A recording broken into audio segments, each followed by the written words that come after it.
My name is Paul Zulu.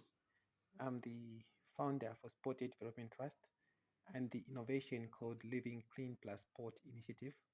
And out of Live Clean Plus Sport Initiative, we developed this smart living for refuse model that turns waste into value, reducing methane emissions while supporting livelihoods. Um, The problem at the Soweto market, thousands of traders and customers lack access to clean toilet and proper waste management, increasing risk of diseases like cholera.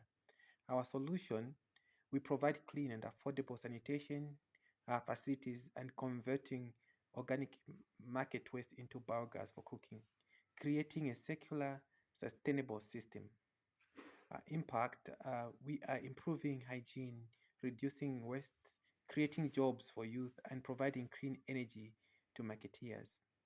The innovation, our smart living for refuse model turns waste into value, reducing methane emissions while supporting livelihoods. We are scaling this solution to transform markets across Zambia through the power of sport and innovation.